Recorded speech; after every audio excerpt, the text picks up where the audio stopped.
On Overdrive this week, Tata's research and design centres in the UK. Auto Selector with Bert and all the happenings in the automotive world this week. We drive the AMG version of the Mercedes' new baby sedan, the CLA45 AMG. Hello and welcome to Overdrive. I'm Shireen Bhan and the weather gods have forced me back into the studio again. Now, Tata Motors hasn't made any noise in a long time, and it's been a while since any significant new product has rolled out from its stables. So if you've been wondering what the company's been up to, Tata Motors is in fact on its way for a complete overhaul of its passenger cars and manufacturing processes, and they call it Horizon Next. Rohit visited their research and design centres in the UK to understand how Tata's new elaborate plans are panning out so far.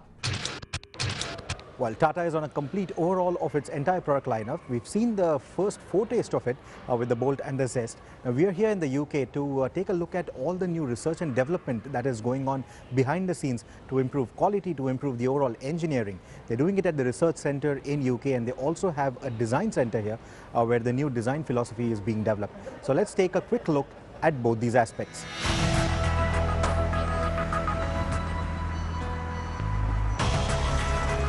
Our tour began with the Tata Motors European Technical Centre, which is situated in the campus of the University of Warwick. Set up in 2005, the TMETC works with a close network of OEMs, suppliers and engineering consultancies for the development of products and processes across all Tata Motors outfits. The expertise of the engineers spans across various aspects such as body and trim craftsmanship, power and drivetrain, ride and handling, electronics and thermal efficiency. These skill sets are helping Tata in bringing its engineering up to par with its global rivals, which interestingly is the first phase of Tata's new strategy. The next phase will see the introduction of hybrid and electric powertrains.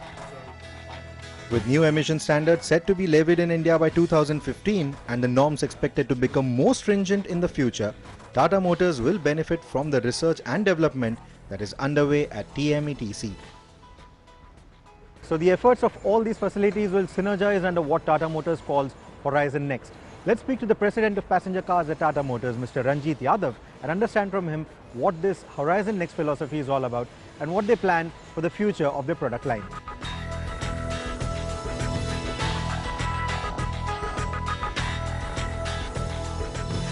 For us, Horizon Next is the next evolution of what we want to do with our vehicles and our customer experience as we go forward. Horizon Next comprises of 4 key verticals. The first one is best-in-class and compelling vehicles. So it's, the first proposition we want to do is make sure that we bring the right kind of cars to the marketplace which consumers would love. The second pillar is best-in-class quality and manufacturing. So clearly we need to reach a quality standard and a manufacturing standard which is best in class in the world. And finally, customer experience, both in sales and service. When you look at product and vehicles, the Horizon Next strategy goes into 3 key vectors for us. Number 1, design next. So the car should be global, should be compelling, should create a head-turning experience, and it's something which people should desire. That's what we mean by design next. Drive next, which is what you do with the car, your drivability and how you feel when you're driving it, and ensure that we are best in class there. That's our drive next philosophy. And finally, connect next. Today's world, the car should be an enabler of your world and your ability to do different things. So that's the third vector. So the core proposition from our side is along these 3 vectors, we will continue to differentiate ourselves. We are investing in all alternate energy sources and ways of running vehicles. Hybrids are quite a compelling argument in various segments and markets. So from Tata Motors' point of view, we are well prepared. We've done enough groundwork to be able to bring these technologies to market at the right time and place. I would suggest that for the Indian market, the hybrid approach may be something which may come into play faster than a pure electric play. With the Bolt and Zest, we very strongly address the value-added personal market. And our belief is consumers today are willing to pay for value and they're seeking value from their side. And these vehicles will be best in class in their categories when they're launched. So as you can see and hear, design is one important pillar for the future of Tata Motors product lineup. So let's speak to Mr. Pratap Bose, who is the head of design at Tata Motors, and understand from him what the new design philosophy is all about and how it pans out in the next few years. Welcome to Tata Motors Design Centre in the UK.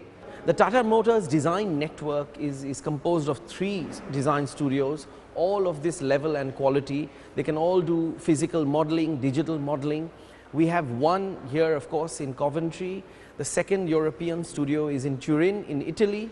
And the third, which is our main studio, is in Pune, in India.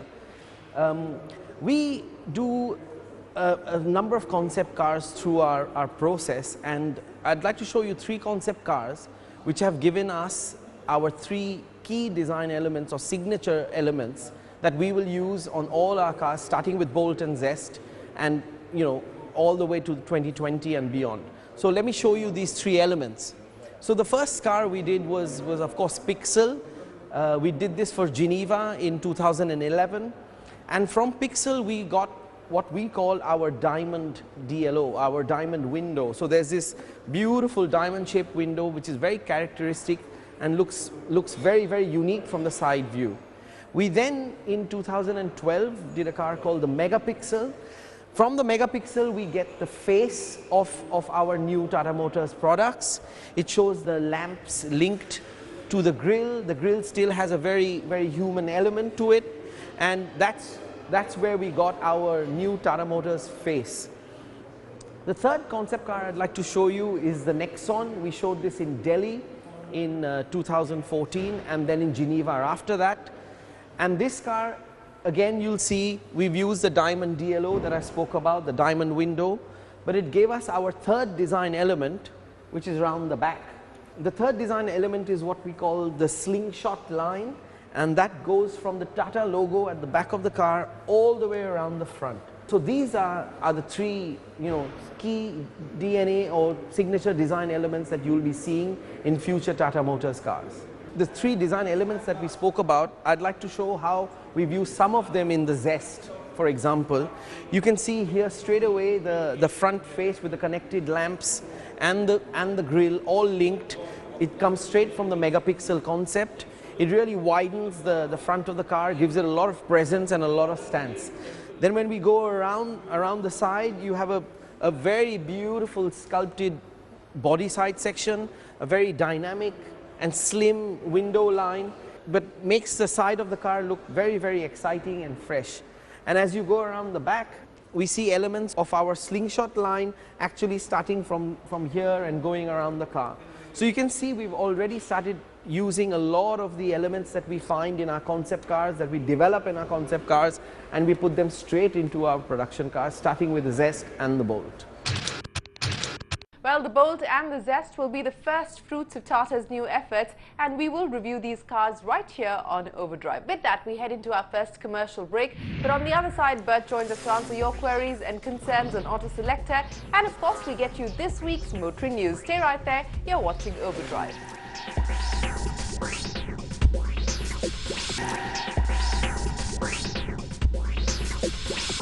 Welcome back, you're watching Overdrive, and it's now time for Auto Selector, where we answer all your motoring queries and doubts.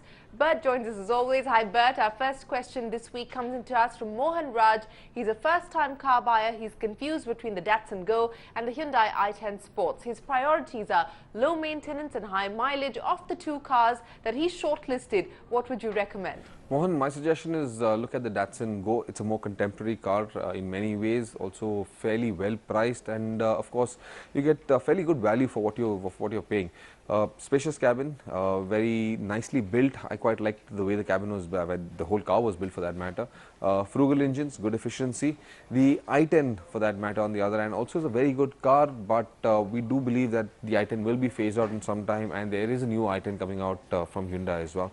So my suggestion is don't look at the i10, look at the Datsun Go. You should be very happy with that purchase. On to our final question this week, and it is an elaborate one. Abhishek Singhal writes in saying he owns a Maruti Swift VDI. He now wants to sell it and buy another diesel hatchback. His budget is 7 to 8 8 lakh rupees. Now, but his requirements are good fuel efficiency, low maintenance, maneuverability, good space, a premium cabin feel, should be fun to drive and comfortable on long drives. He's even ready to compromise on cabin noise, top speed, boot space and looks. His shortlist includes the i20, the i10 Grand, the Micra, the Figo and the Etios Lever. Off the shortlist, but what would you suggest as the best pick? Well, my first suggestion would be to wait for a little while, because Hyundai is coming out with the new i20 and it looks fabulous. That at least ticks off one of the boxes in your list of requirements. So the i20 will of course be offered with both the petrol and a diesel, and it just may be available under that, or roughly around that 7 lakh rupee price bracket. We're not sure at the moment, but more information will come your way shortly. If you're not ready to wait, then my suggestion is the Grand i10 is of course the best choice in the diesel segment as well. You've got lots of space inside that cabin. It's a fun to drive car, great maneuverability, of course looks reasonably good as well, and whether you like it or not, it's got a lot of space inside that cabin, both in the boot and for the passengers. So my suggestion, stick with the i10 Grand if you're in a rush. If you can wait, hang on, we'll have a lot more information for you on the i20, which is coming very soon, but up to you, either i20 or the i10, choose wisely. Well, good luck to everyone who's written to us on Auto Selected this week. Do keep sending in your questions to helpdesk@overdrive.co.in. If you have doubts or queries, we'll get Bert to answer them for you. You can also get in touch with us on our social networking pages on Twitter and Facebook. It is now time for us to wrap up all the news from the world of auto in our news feed. The 2014 BMW X5, codenamed the F15, has finally launched in India at a price of Rs 70.9 lakh ex-showroom pan-India. The new X5 will initially be launched only in one variant, the X-Drive 30D, with deliveries expected as soon as next week.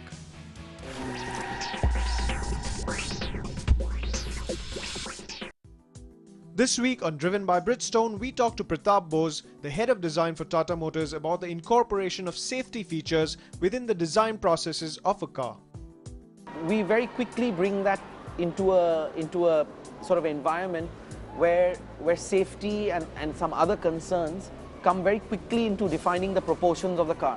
So for example, for front impact, there's a certain front overhang, so the designers start using that as a basis. There's also side impact, so the amount of sort of sculpt that you can give to the car. So all of these factors get sort of included and assimilated very early in the process. I mean, it's hard to imagine, because you know designers like to be quite free-thinking spirits, but we bring that in very early so that the intent of the design lasts through the process, and it's not something you're doing as an afterthought. The other great important passive safety feature is that in the interior of the car, you know, quite apart from the airbags and side impact zones, etc., we have tried to now place the controls and commands in such a way that they're easy to reach and you don't take your eyes off the road. One of the examples you'll see here is that the cluster in the Bolt and Zest are now both directly in front of the driver. Right. The screens are much higher. All the buttons are in your reach zone. So safety has this sort of passive side as well as the active, you know, right, which is physical. But there's also a what we call driver distraction. It's becoming very important. The color of the lighting, the intensity of the lighting, the reflections on the glass, all of these things go a long way in actually enhancing safety. Well, we have to take another quick break, but don't go anywhere, because when we're back, we drive what's possibly going to be one of the most fun to drive entry-level luxury sedans in India when it launches, so stay tuned. You don't want to miss this one.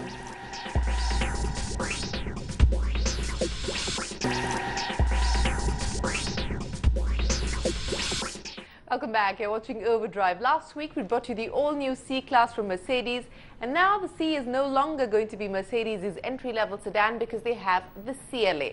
Rohit has transported himself from UK to Affelterbach in Germany to drive the AMG version of the baby Merc CLA 45 AMG. Take a look. So things seem to be blossoming once again for Mercedes-Benz India with the launch of their entry-level models, the A-Class and the B-Class, which are making them a lot of numbers and money. And speaking of money, time is money and money is time. And speaking of time, there is the much-awaited CLA sedan. However, it is still some time away for India. But if you want that four-door saloon soon, then you're going to have to shell out a lot of money, because Mercedes-Benz is planning to give us something new. It's called the CLA 45 AMG.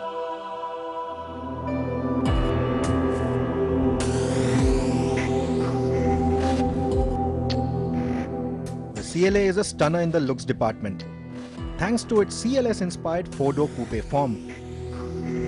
The AMG version though pushes the envelope further with its hunkered stance and sportier bodywork. It is like a college heartthrob getting an extreme makeover that makes her all the more desirable. It has got matte black alloy wheels like those on the SLK 55, large wedge-shaped air intakes and scooped-out air dams like the ones on the E63, a splitter, a diffuser, fins on the side skirts, and of course the new AMG tailpipes. There are the customary AMG badges too, but this time there's a new one that says Turbo. That is because the CLA 45 AMG comes with the all-new engine from Affalterbach, a 2-litre inline 4-cylinder turbocharged petrol engine.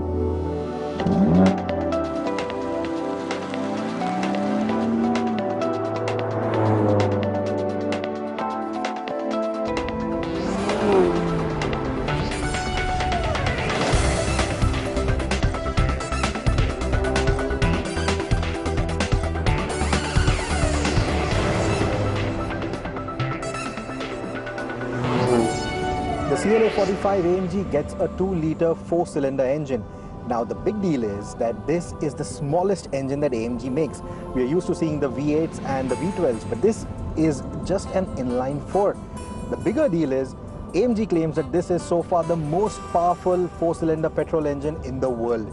It's a turbocharged engine and puts out about 360 PS of power and 450 Newton meters of torque.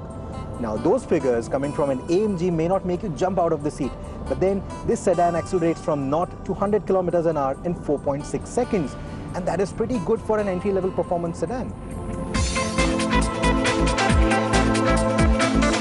In fact, that makes it 0.3 seconds quicker to 100 than the SLK 55 AMG. The CLA stock gearbox is replaced with AMG's 7-speed dual-clutch speed shift sports transmission. It is quick to respond when you step on the throttle. However, on part throttle, it tends to be slower to downshift. But with an AMG, you're better off using those sporty aluminium paddle shifters.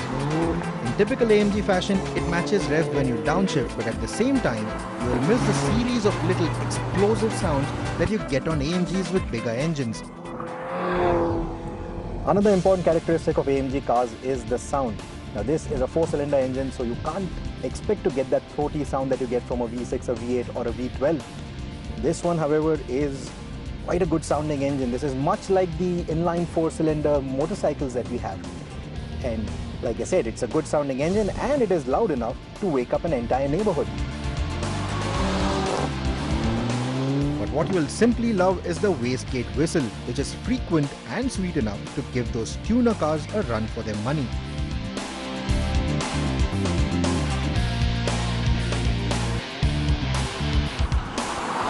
Now the AMG version also comes with the 4MATIC 4-wheel drive system.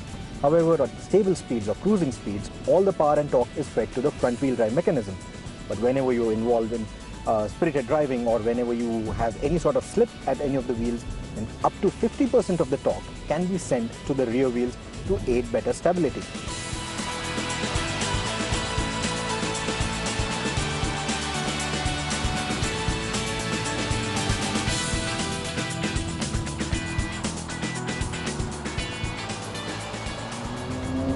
The interiors of the CLA 45 AMG are more or less similar to those of the A-Class. However, this being an AMG car, you can take it to the AMG Performance Studio and customize it the way you want. This one here gets black leather with red stitching and these Recaro sporty seats. That said, you may want to replace those clumsy plastic bits in the dashboard and center console with carbon fiber because they tend to become noisy with time, as the stiff suspension setup allows quite a bit of vibes and thuds to filter into the cabin even when you're driving in comfort mode. Picture it to be worse than what the A-Class does to you on Indian roads. Apart from the plastics and the stiff ride, the CLA 45 AMG is one fun sedan. So overall, I think the CLA 45 AMG is a very good package. It's a great looker, it's a very good performer, it sounds quite good. Not like a typical V8 AMG, but then whatever they've managed with that 4-cylinder engine is quite good. all that remains to be seen now is what pricing it comes at, because that could act like a double-edged sword. Well, the C-Class is now targeted at a more mature audience, while the CLA will take on the baton of engaging with the youth. Mercedes has indicated to us that when it does launch the CLA in India, the AMG version might just be launched before the base variant to make an impact. On that note, it is time for us to wrap up this episode of Overdrive. Remember, you can watch all our previous episodes, including this one, on our YouTube channel. You can write into us with your feedback and suggestions and engage with us on our social networking websites. We'd be glad to interact with you. Till next week, from all of us here on the Overdrive team, goodbye. Thanks for watching. Drive safe, stay smart.